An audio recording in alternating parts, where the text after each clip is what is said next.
'Cause all I ever have, redemption songs, redemption songs, redemption songs.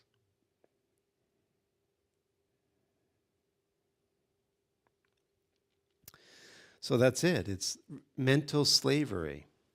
So emancipate ourselves from mental slavery, from the internal Pharaoh, so that we can recognize our abundant nature. And once we do that intrapersonally, internally, we then will see it interpersonally. That's how it always works. What you're seeing outside of you is your inner state. If you're in mental slavery, you will see your relationships reflecting back to you mental slavery. In other words, you're under the tyranny of anger. You're under the tyranny of reactive behavior, dysfunctional dynamics, all of these things that restrict or bind or limit or enslave to unhappy states, unwholesome states. This is Egypt. This is the unredemptive state or unregenerate state. And so to liberate from that mental slavery, we have to go within, where Pharaoh is sitting on his throne. So there's a part of our mind, this is what Joseph Campbell and Carl Jung were very adept at showing us, that we are every character in the myth. And so there's a part of our mind that is Pharaoh. There's a part of our mind that is Moshe or Moses. And so as we go as Moses internally to the throne where Pharaoh sits, we have to do battle with our ego.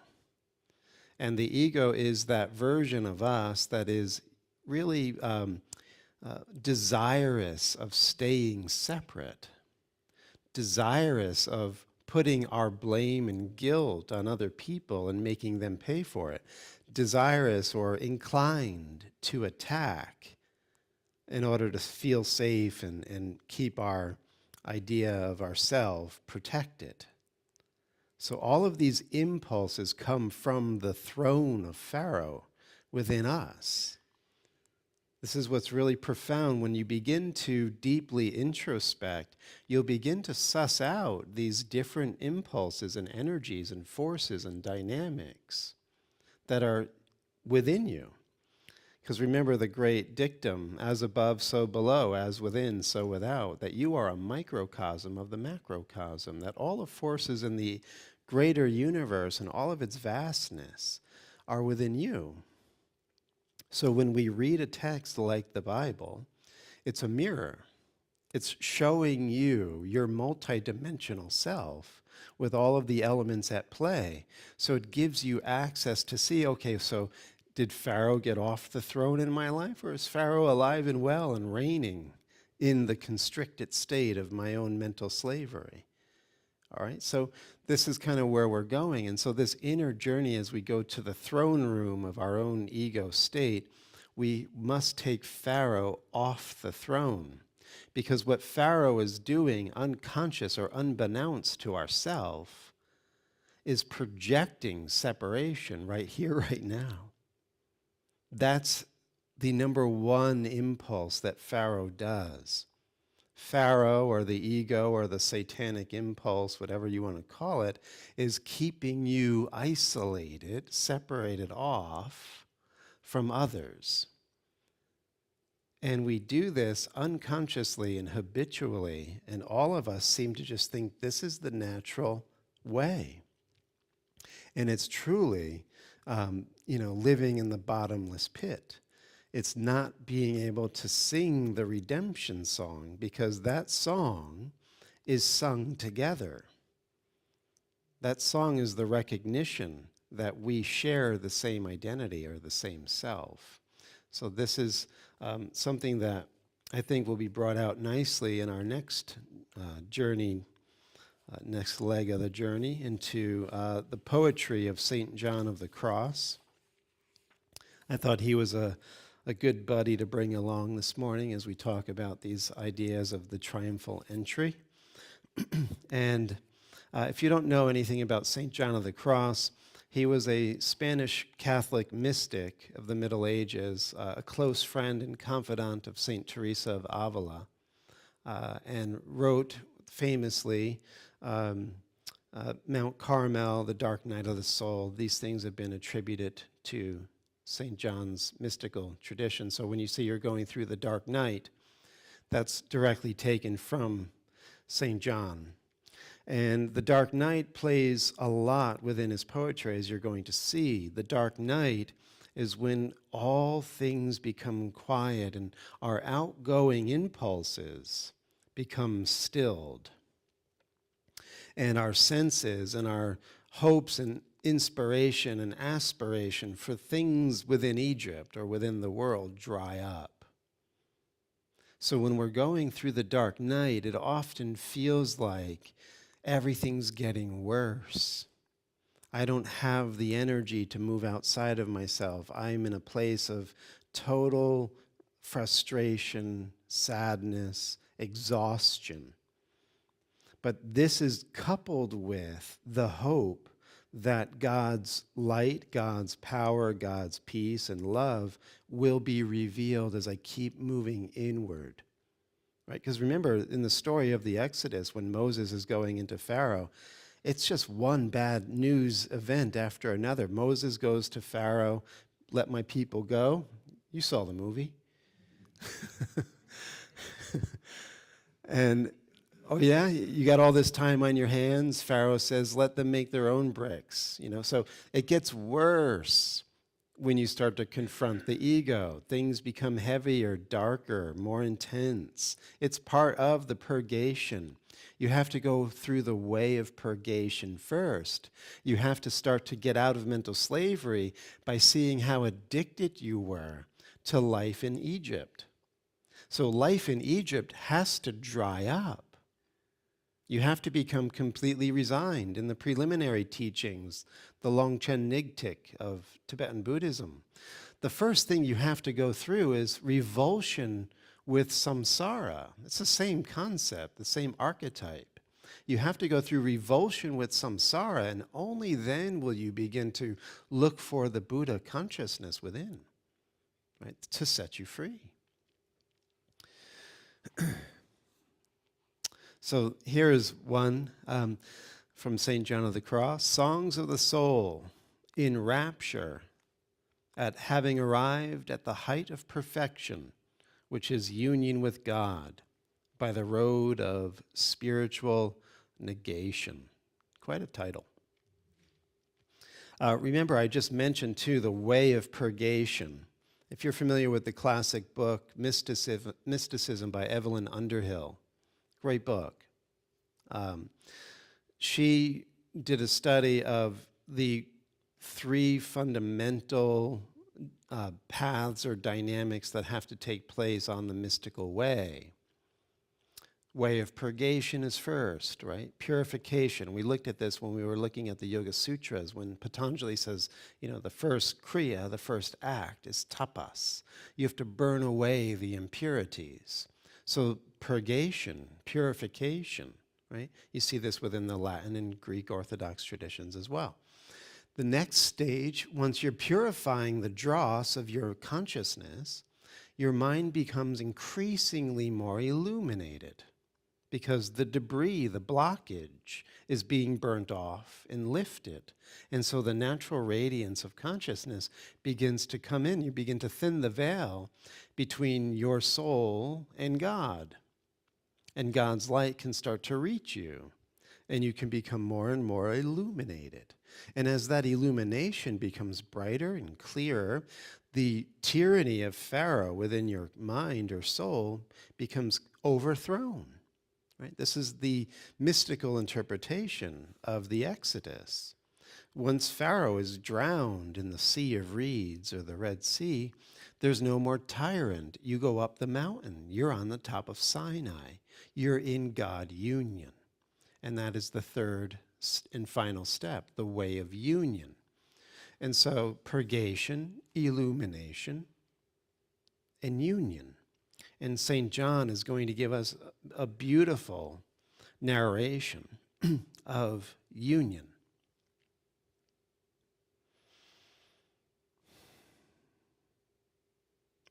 Upon a gloomy night, with all my cares to loving ardors flushed, O venture of delight, with nobody in sight, I went abroad when all my house was hushed. In safety, in disguise, in darkness up the secret stair I crept. O happy enterprise, concealed from other eyes, when all my house at length in silence slept. Upon that lucky night, in secrecy, inscrutable to sight, I went without discerning, and with no other light, except for that which in my heart was burning. It lit and led me through, more certain than the light of noonday clear, to where one waited near, whose presence I well knew.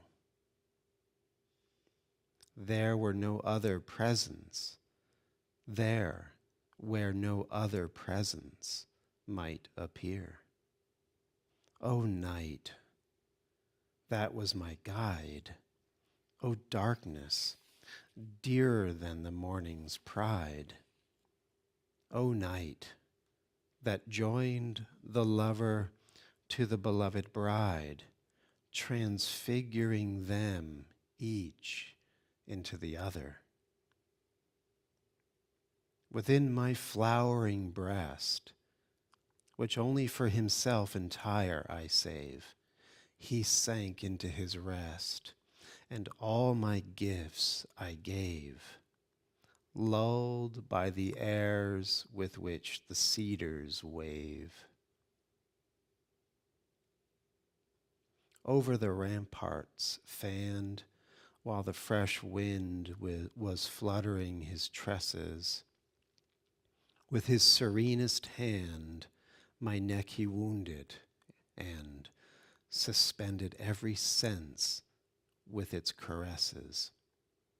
Lost to myself I stayed, my face upon my lover having laid, from all endeavor ceasing, and all my cares releasing, threw them amongst the lilies there to fade.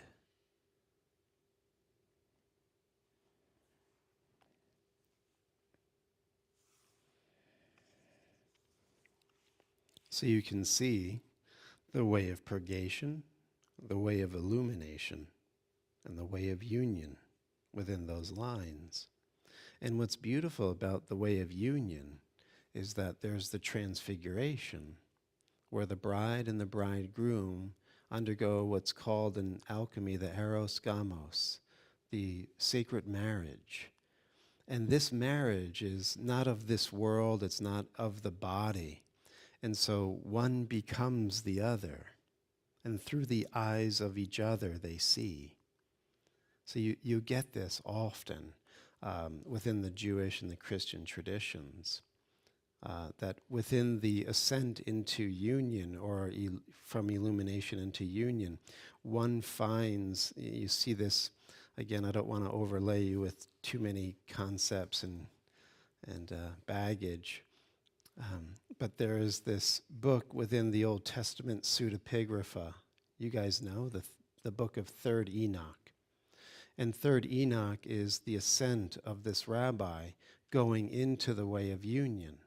And what's amazing is he sees how Enoch, who walked with God in the Bible, when he ascended to heaven, he literally becomes the archangel Metatron.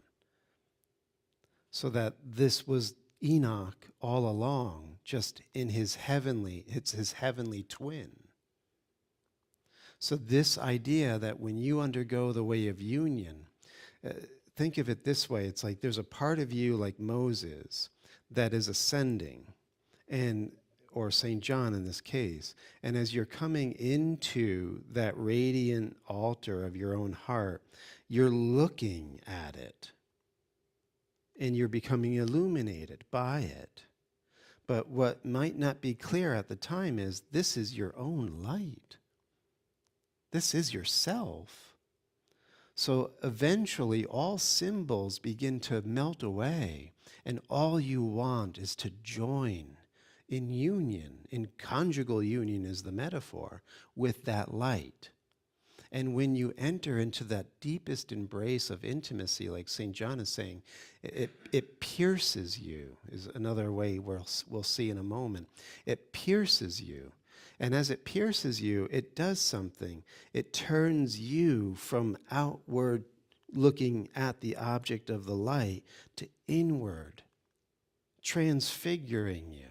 So now that you're seated in the light, as the light, and now you're looking out as the light. Old things have passed away. Behold, it's a new creation. All things become new.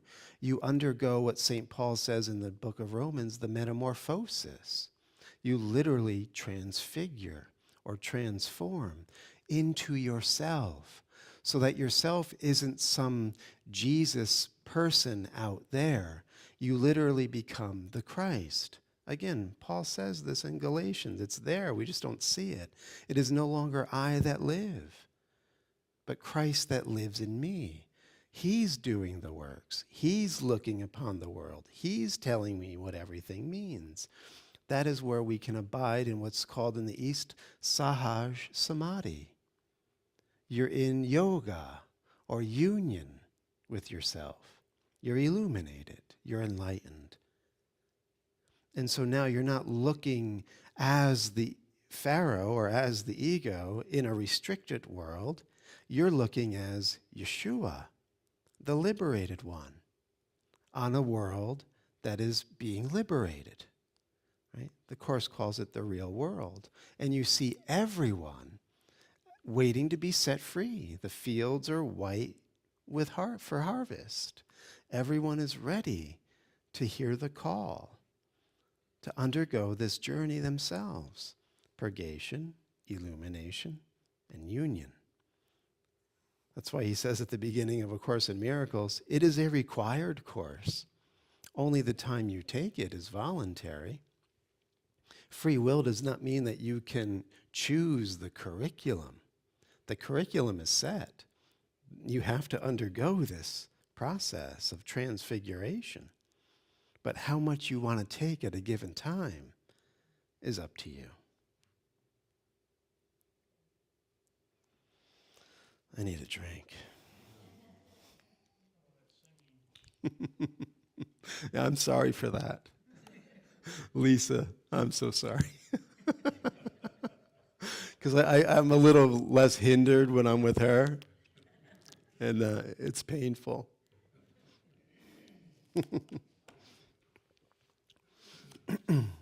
One more from St. John of the Cross.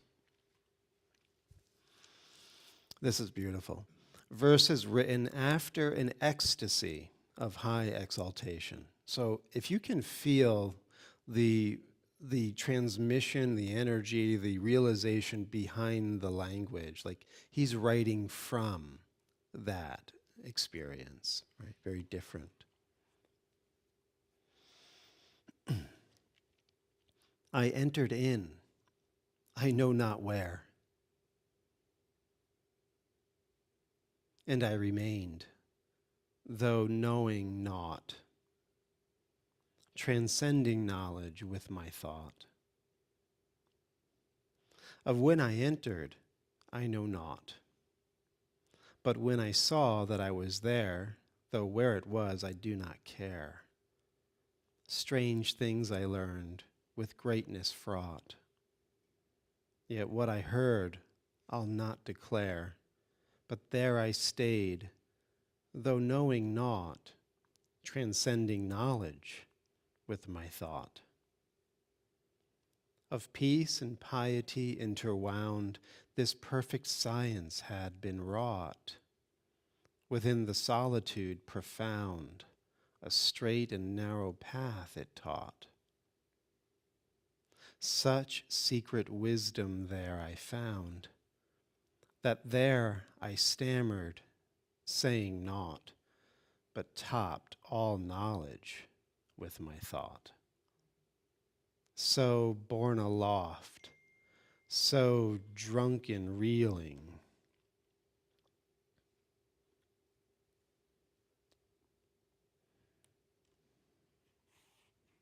so rapt was I, so swept away, within the scope of sense or feeling, my sense or feeling could not stay. And in my soul I felt revealing a sense that though its sense was not, transcended knowledge with my thought. The man who truly there has come, of his own self must shed the guise of all he knew before the sum seems far beneath that wondrous prize. And in this lore he grows so wise that he remains, though knowing not, transcending knowledge with his thought. The farther that I climb the height, the less I seem to understand. The cloud so tenebrous and grand that there illuminates the night. For he who understands that sight remains for I, though knowing not, transcending knowledge with his thought. This wisdom without understanding is of so absolute a force, no wise man of whatever standing can ever stand against its course, unless they tap its wondrous source to know so much, though knowing not.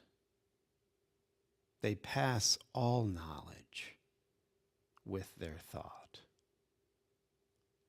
This summit all so steeply towers and is of excellence so high, no human faculties or powers can ever to the top come nigh.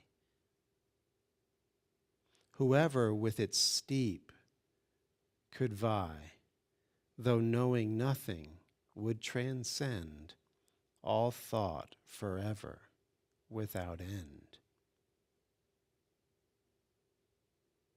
If you would ask, what is its essence, this summit of all sense and knowing?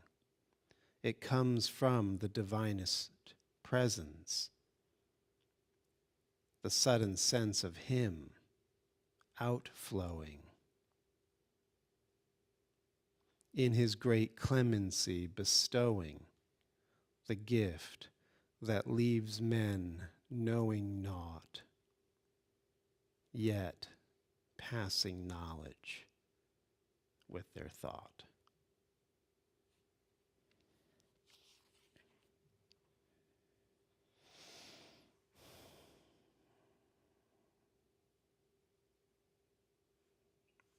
Unless you become like little children, knowing not, you cannot enter that place deep within yourself. And the grace that is extending from the presence of God, that is deep in your heart, this is the beauty of it. This is, remember, we keep saying this week after week practically. It is a journey without distance to a place you've never left. You're at home in the grace. You literally are made of the grace. The fact that you are aware right now, the fact that you are able to say I and have self-reflection and know of existence and use language and concepts, and you feel and you sense and you know. This is all a dim whisper of what is within the presence. And because it's been distorted, we are unaware that it comes from this outflowing of grace. And so we are lost outside of the garden, looking in the chaos, in the despair of the world, for what can only be found within. The trouble is, we have to go beyond what we think. We have to go beyond what we believe this world to be. And the only way we can do that is be willing to give up, right? Purgation, the way of purgation. It's going to hurt at first. Normally it does, because we're attached. We're attached to our way of thinking. But the only way to the peace and the grace and the abundant love is to allow his outflowing to take us beyond our thought, where we know not, and yet know all things. That's the beauty. The Course will say it this way: be humble before him, but be great in him. So the humility is the way of approach. As we were saying, you're going towards the throne room. You're going towards the promised land. You know the promised land is called Canaan or Canaan in Hebrew. You know what that means? Because all of the Hebrew language is a very literal language. So for instance, grace, chesed, or rather Hanan, grace is when you are being grabbed from an arm above and you're below. You're like Bob Marley in that story of being in the slave ship. And you're being grabbed and you're pulled up. That's redemption, right? Grace. You're being pulled up into a different world, out of enslavement and bondage and constriction, and into an expanded, abundant world of light. Translate it into heaven, right? These are all the images that we see within the scripture. So the way into the promised land, Canaan or Canaan, literally means to bow your head. The only way to get through is to get low. Not think of yourself too highly. Approach again, the metaphor, you're approaching the king with humility. Be humble before him, but be great in him. Right? So until you can come in and undergo the union, it's going to feel like you're getting naughted. You're naughty. So naughty. Right? That's really what you're getting naughted. I think it was St. John of the Cross. It might have been St. John. I'm almost positive it is. I could be wrong. It'll probably occur to me later if it isn't St. John. And it may have been used by the great American author, Ernest Hemingway. But it was the Lord's Prayer. And it was in Spanish, and I believe this was Hemingway's play on it or something. Nada, nada, nada, nada, nada, nada, nada, nada, nada, nada, nada, nada. And in Spanish, nada is nothing. So this is, again, to use a mystical term, the apophatic path, the via negativa, the way of negation. You have to become nothing, and then you'll have everything. So the dark night is when you're still getting cooked, to use a Rumi phrase. You're not burnt yet. You're just getting cooked. And the light is there, you can feel it, but it's also like, when is this going to end? When am I going to have peace? When am I not going to have this tug of war? When am I going to have rest for my soul? And so there's going to be that season of trying and purgation. And the light will keep you going because you'll feel it. And then you'll enter into the nada, nothing. And in that nothingness, when you have finally given up, because, again, that was Bob Marley, the pirates, they rob I, sold I to the merchant ships, right? I is what you identify as. So that I is a slave in the tyranny of Pharaoh. That I has to be burnt up. Again, the Sufis are here to say, you have to undergo the fana. You have to undergo the annihilation of your I. And then the fana is baka. In other words, the I comes back, but it's illuminated. And now you're looking out from an illuminated I, a redeemed I.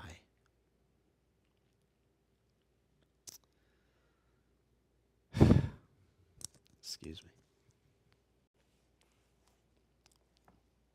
We good?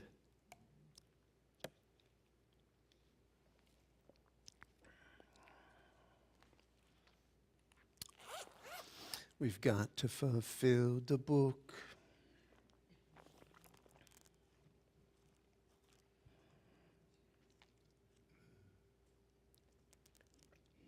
That reminds me, the book of Revelation may have been Marley's, the whole Bible, but I think specifically the book of Revelation may have been in Marley's mind when he wrote that lyric.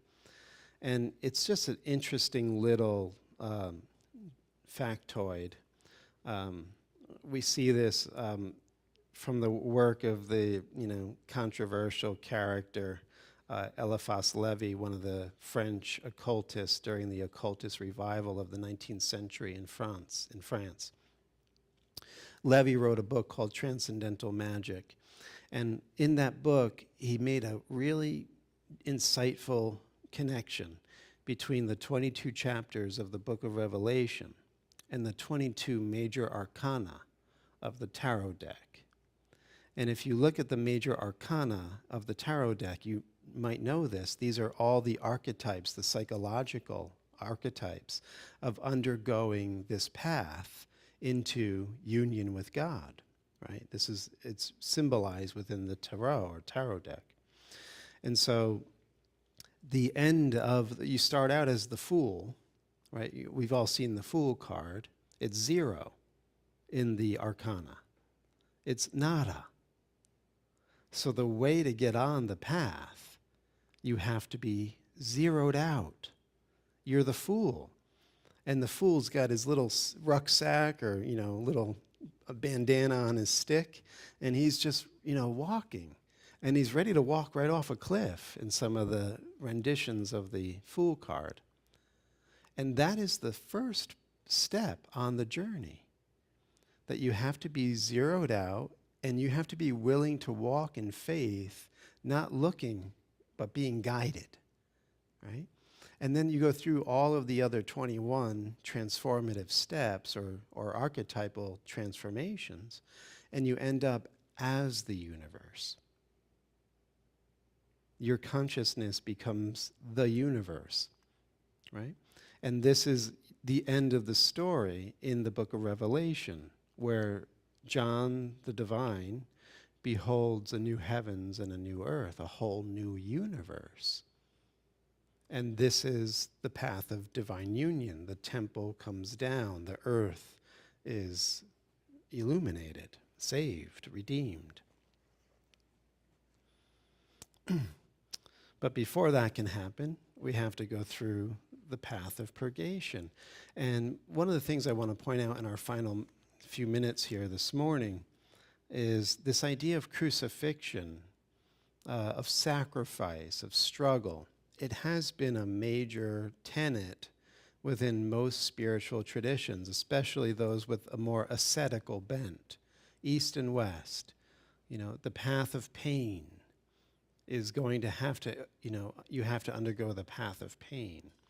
And what's really interesting about a teaching like A Course in Miracles is he says you will eventually come to learn that you don't have to learn your lessons through pain, because God doesn't want to inflict pain on you. This is where we've gotten a twisted view of the Supreme Being.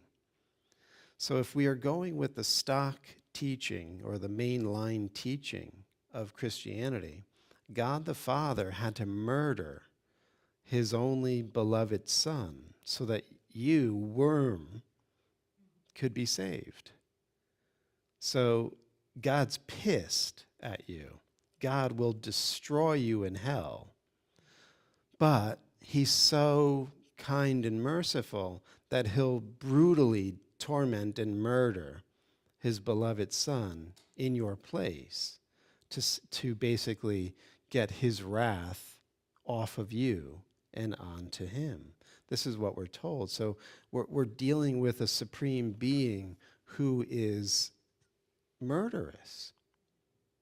Would you ever want to go back to that?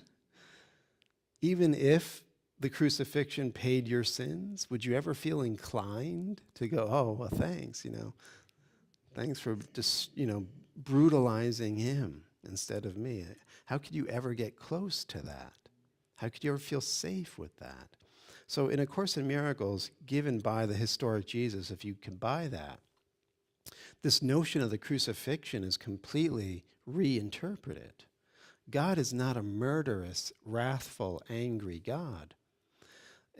God is waiting for us to stop punishing ourselves. We're crucifying ourselves. We're beating ourselves up because we sold our soul, so to speak, to Pharaoh. We bought into being the ego. And as a result of, you could say, that forbidden fruit, we took something in out of desire, lust, attraction, the possibility of what it would be like to be a separate individual away from the garden, kind of a thing. We took that internally, and now we're projecting separation as a result of that. We can't get out of that. And we want love. And yet the person that we think we are could never receive love. Because all it's doing every moment of every minute is projecting separation, which is against love, against joining. So the only way home is to have this grace come in. And so he says the crucifixion will be the last foolish journey that a son of God would have to take. Join with me in the resurrection, which is coming back into the light at the center of your heart. That's where I have given you this outflowing grace that we were just reading about in St. John.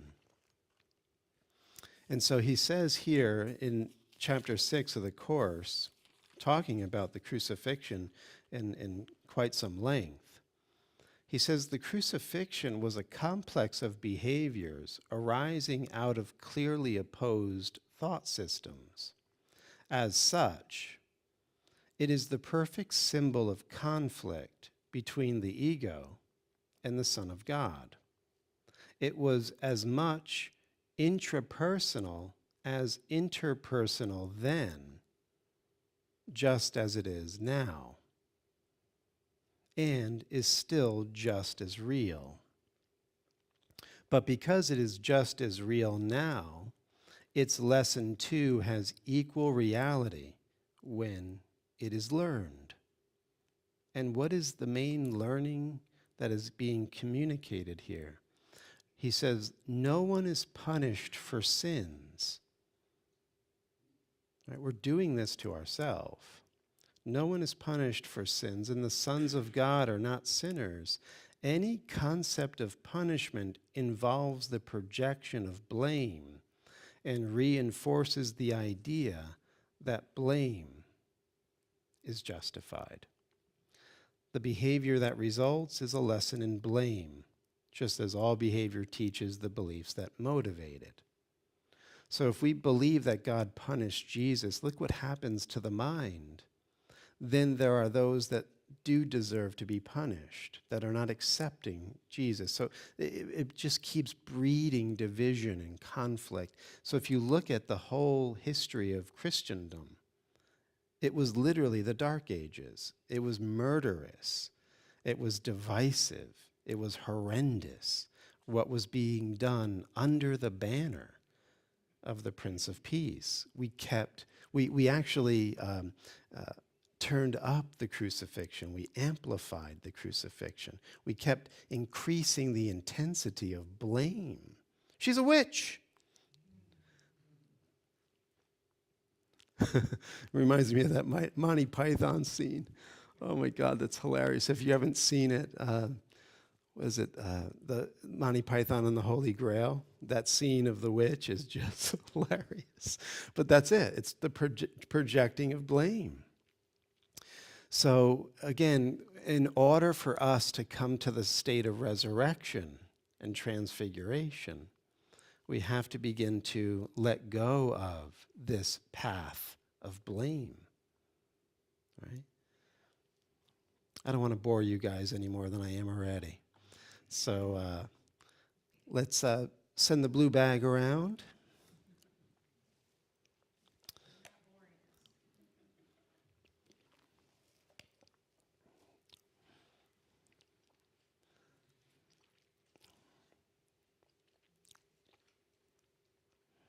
And if you're joining us on Facebook or YouTube, you can donate by clicking on the link below, and we greatly appreciate your contribution to the church. I think we covered some good ground here this morning. Any thoughts, any reflections?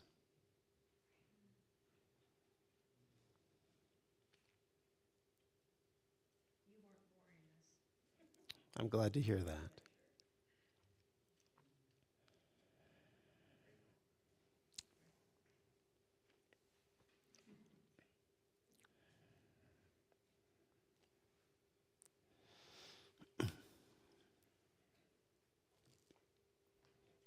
Thank you. It's karaoke night.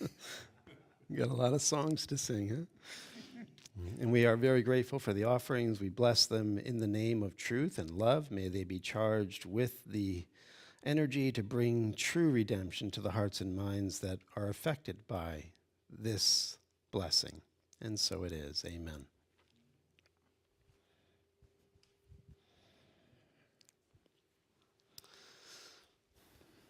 Final thoughts or reflections?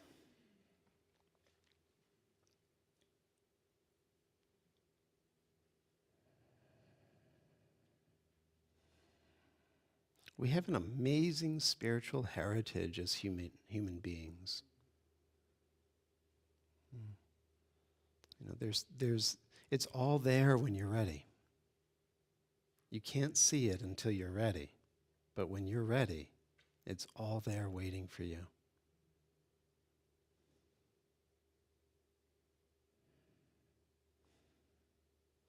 Let's just pray for a moment, going into the silence of the heart. And see if you can just open to that letting go. So you can maybe touch the radiance in that humbling of the heart.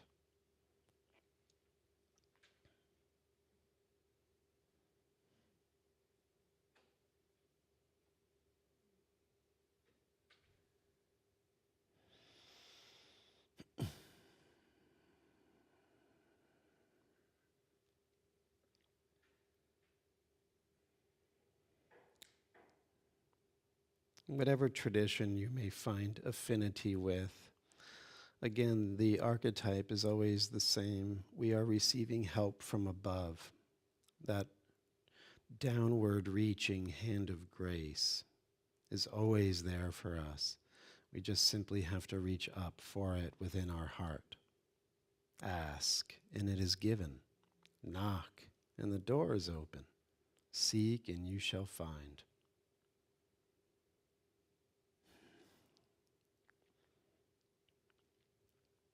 I just pray that everyone that falls under the sound of my words may become that seeker in a more intense way, to find the light that is their true inheritance, and to know that this was what they were missing their whole life.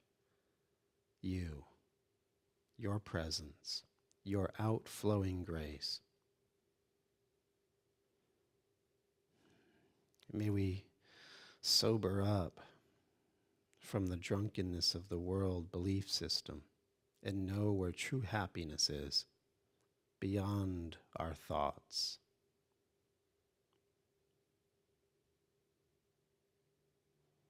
And may we know that the light of God surrounds us, the love of God enfolds us, the power of God protects us, and the presence of God watches over us.